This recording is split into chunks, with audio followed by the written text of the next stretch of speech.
hit that subscribe button because we on the road to 1,000, man. In today's video, we got 10 worst quarterbacks in NFL history, y'all. Now this is a live reaction, so this is like live reaction. Like my first time watching this video, so we finna get into it. Y'all comment down below who's y'all worst quarterback. Who y'all think is on this list? Y'all just let me know, man. Let's get into this video. They couldn't complete passes if their lives depended on it, and turn the ball over like they were being paid to suck. Here are the 10 worst quarterbacks in NFL history.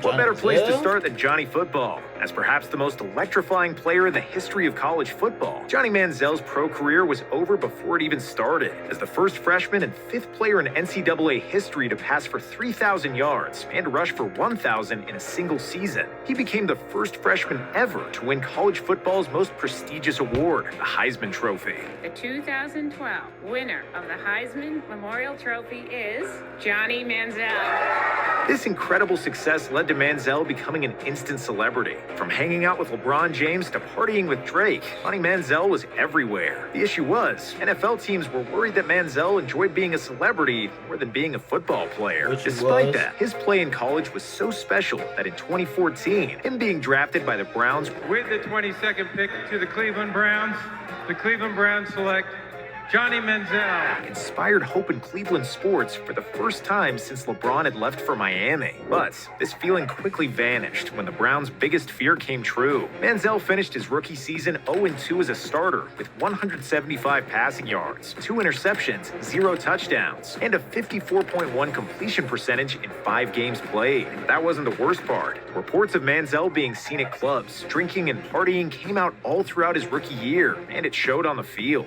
Then those reports were confirmed when he was checked into a rehab facility following the season. After year 2 went just as poorly on the field, it got even worse off it, with scandals like gambling in Vegas the night before a game.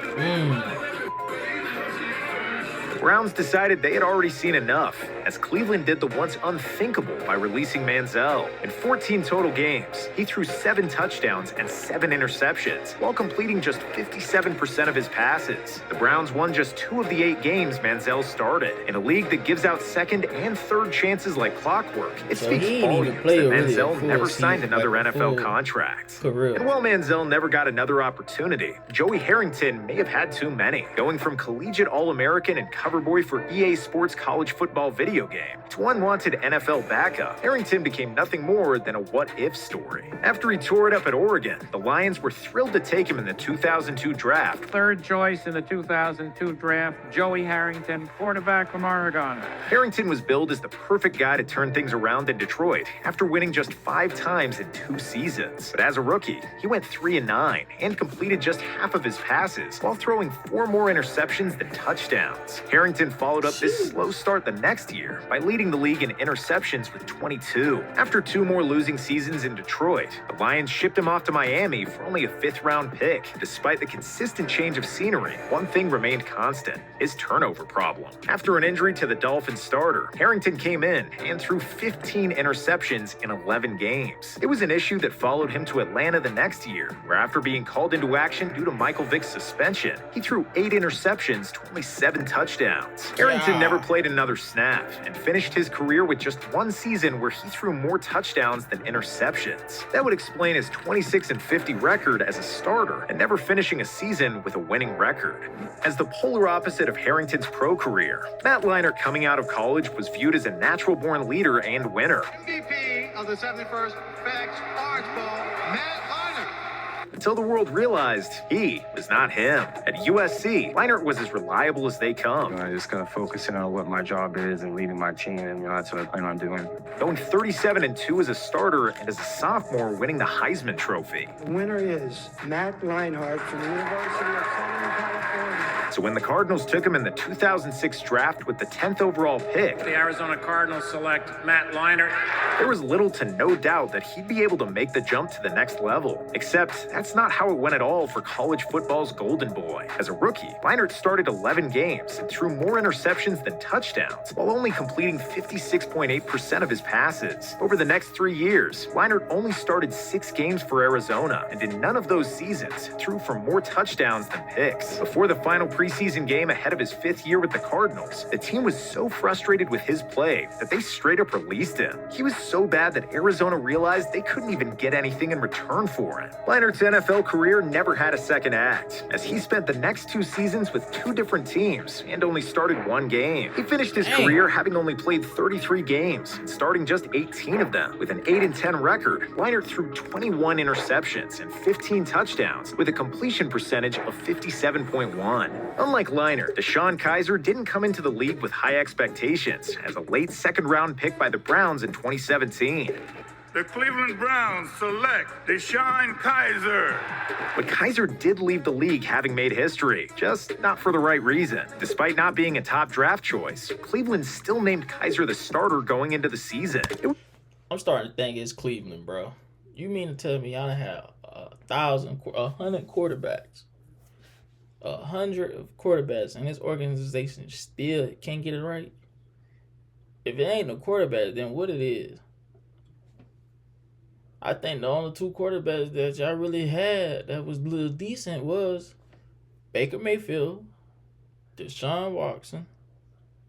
I'm gonna say Shador Sanders. I'm gonna keep it a buck, because I haven't seen not one really good quarterback from the Browns. Now, if it was, please let me know. I'll take and I'll add them to that list.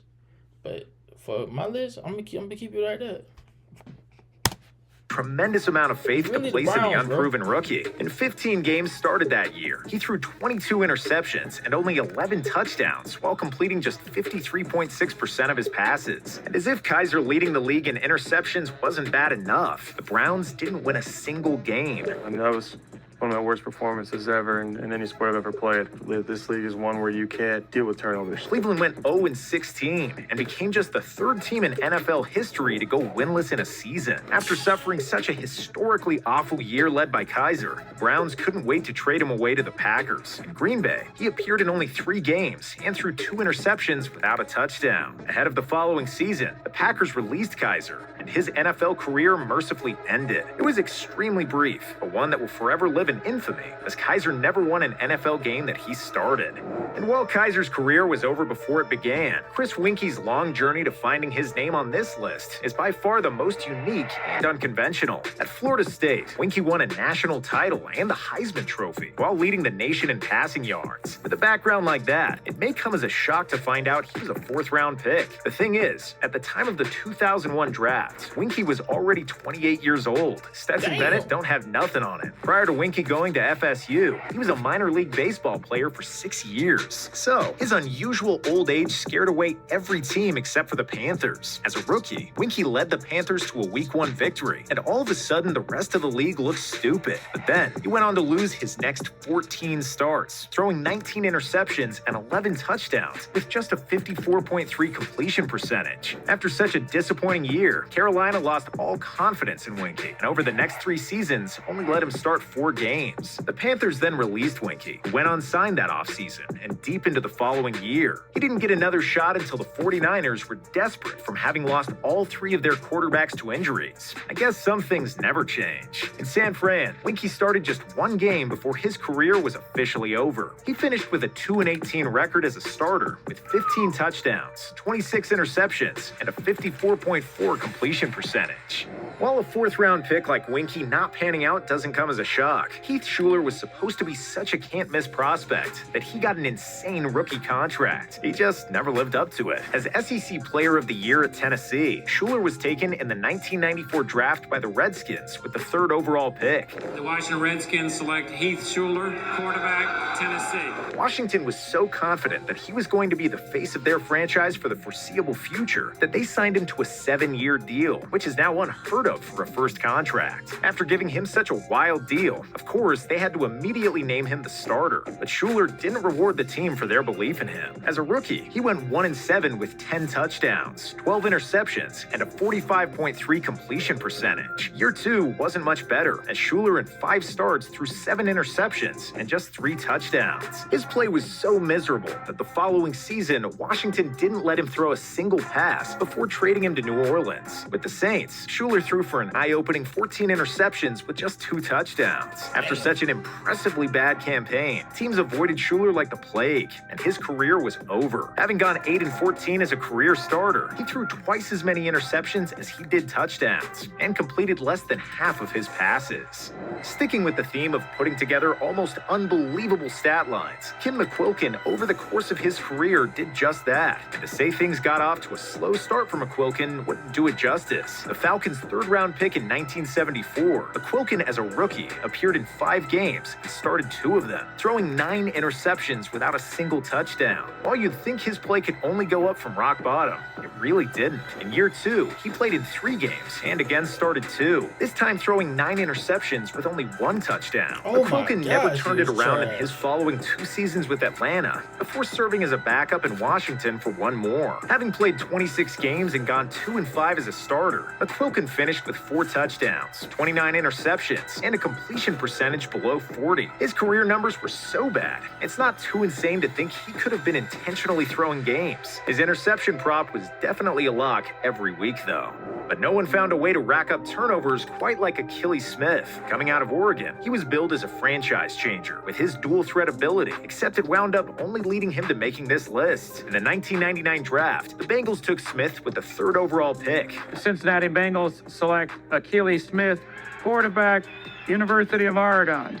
And they wanted him so badly that they turned down an offer of 9 draft picks to take him. As a rookie, Smith played in 7 games and started 4 of them. His play didn't warrant any more than that, as he threw 6 interceptions and 2 touchdowns to go with his 52.3 completion percentage. The following year, while looking to make a leap and prove his worth, Smith did the exact opposite. Instead, he gave dual threat a whole new meaning, having the ability to turn the ball over both through the air and on the ground. Smith steps up.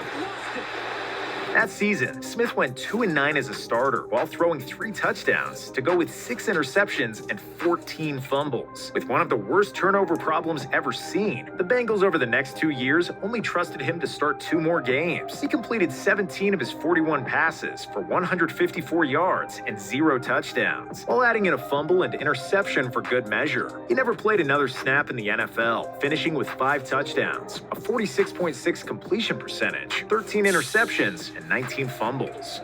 Although Smith was absolutely brutal for the Bengals, at least since he didn't give him a disastrous first contract, like the Raiders did with Jamarcus Russell. Not only is Russell one of the worst quarterbacks in NFL history, but he's also one of... Nah, Russell was smoking that weed, man. That was his problem.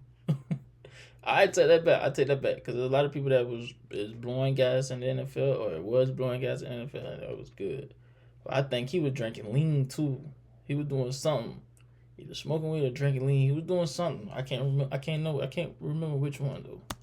Most overpaid. After Oakland took him in the 2007 draft with the 1st overall pick, they signed him to a 6-year, $61 million contract with $32 million guaranteed, despite being the #1 pick and commanding an absurd rookie contract. Russell as a rookie was so unprepared that he only started 1 game, and the 4 games he played in were underwhelming to say the least. Russell threw 2 touchdowns and 4 interceptions to go with a completion percentage just over 50. In year 2, because the Raiders had invested so much in him already, they needed to know for certain what they had. So they gave him more chances, and he started 15 games, leading them to a 5-10 record and completing only 53.8% of his passes. In addition to not winning games or completing his throws, Russell added insult to injury. There were reports that he had shown up to training camp weighing more than 300 pounds and wasn't studying the playbook or watching film. In fact, the Raiders coaches were so convinced that Jamarcus wasn't watching film that they would send him home with blank tapes to see if he was really studying. The next day, Russell would come into the facilities saying he watched the blitz packages. That's why after another terrible season the following year, the Raiders said enough was enough and released Russell. Reports coming out of Oakland about him were such a nightmare that his career was officially over. It was terrible. Then you started to think like, damn, am I really that bad that they born? Russell finished with a 7-18 record, 18 touchdowns, 23 interceptions, 25 fumbles, and a 52.1 completion percentage. But even with Russell's dumpster fire of a career, one player still managed to top him for all the wrong reasons. So I just feel like I'm the luckiest guy in the world to be able to play the game I love and get paid for it. His name is Ryan Leaf, and to understand how high people were on Leaf as an NFL prospect, it was essentially a coin toss between him and Peyton Manning as to who deserved to be the top pick in in the 1998 draft. The Colts wound up taking Manning at number 1, while the Chargers took Leaf at 2, and the rest is history. The San Diego Chargers select quarterback, Washington State University, Ryan Leaf. His rookie season couldn't have gone any worse, as in the 9 games he started, he threw 2 touchdowns and 15 interceptions to go with his 45.3 completion percentage. Leaf followed it up by again starting 9 games and throwing 11 touchdowns and 18 interceptions. Not only was his on-field play a disaster, but Leaf also routinely got into fights with members of the media and his coaching staff. Don't talk to me, all right? Knock it off! He earned such an awful reputation that the Chargers had to cut him instead of trading him. That offseason, the Buccaneers signed him, but had such an issue with Leaf's play and attitude that before the season even started, they cut him. Later that season, the Cowboys signed him after losing their starter to an injury. But even with Dallas, Leaf went 0-3 while throwing just 1 touchdown and 3 interceptions. The following year, the Seahawks took a chance on him and signed him to a 1-year deal. But before the season started, Leaf at the age of 26 abruptly retired. Despite calling it quits so early, he had already done enough to cement his legacy as the worst quarterback in NFL history, with a 4-17 record, 14-36 touchdown to interception ratio, and a completion percentage below 50. Damn. Hey man, I hope y'all enjoyed this video, man. Y'all let me know. Dang, bro, I ain't know these quarterbacks was bad, bro. Y'all let me know, man. See y'all next video.